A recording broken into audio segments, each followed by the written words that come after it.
To give a successful presentation, they say you need to have a good beginning, a good ending, and keep them close together. And sure enough, research shows that audiences remember the first and last few minutes of a presentation long after they've forgotten most of what was said in the middle. Psychologists call this the primacy-recency effect. But you might prefer to think of your opener and your close as two bookends holding up your talk. To do their job, they both need to be strong. Now, starting off by saying good morning, introducing yourself, thanking your audience for coming, apologizing for a small technical problem with your audio visuals, and asking if people can hear you at the back is clearly not a strong opening. But neither is this. I want to talk to you today about the kind of world we, in the business community, are passing on to the next generation. What's wrong with it? It's short, direct, and boring. Let's see how it might have sounded. Environmental degradation, a declining economy, crippling taxes, chronic diseases, a life expectancy shorter than that of their parents, and $30,000 of debt for every man, woman, and child. This is the nightmare world we're passing on to our kids. Now that's a good opening. Watch how these presenters gain their audience's attention right at the start. Good morning. Sometime in the early 1980s, a business traveller called a low-cost carrier called People Express to reserve a flight. He was kept on hold for so long, he thought to himself, either this airline is incredibly busy or incredibly inefficient. Needless to say, the flight was never booked, and People Express went out of business in 1987. The name of the business traveller was Richard Branson, who, recognizing a great business opportunity when he saw it, went on to launch Virgin Atlantic Airlines. And the rest, of course, is history. But my question to you is, just how bad does your customer service have to be to turn a potential client into a competitor?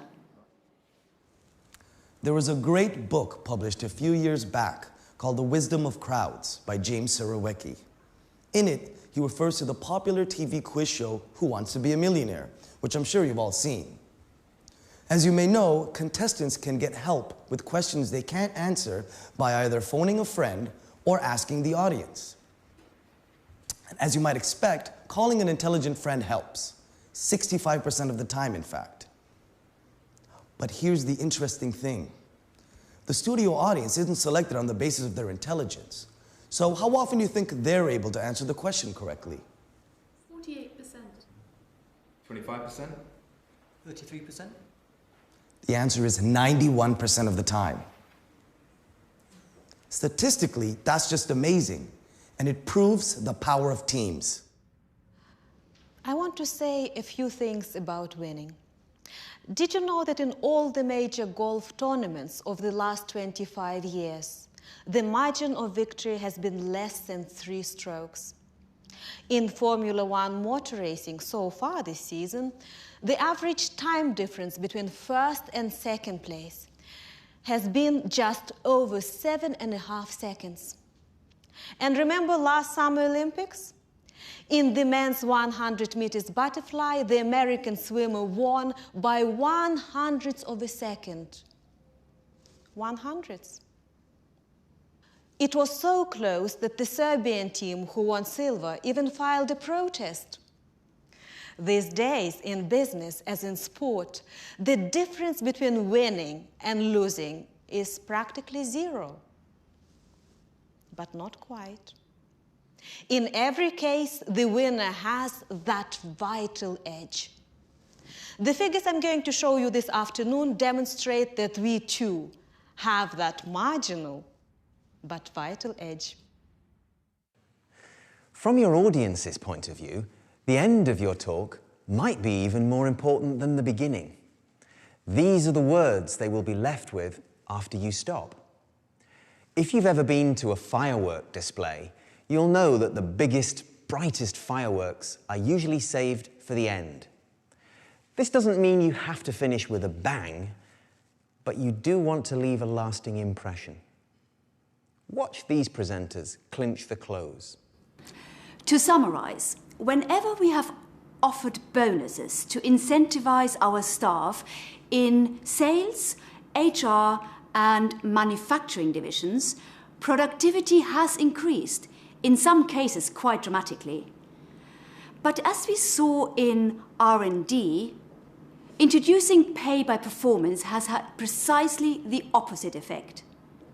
Incentivized research units were, on average, only half as productive as those working without added incentives.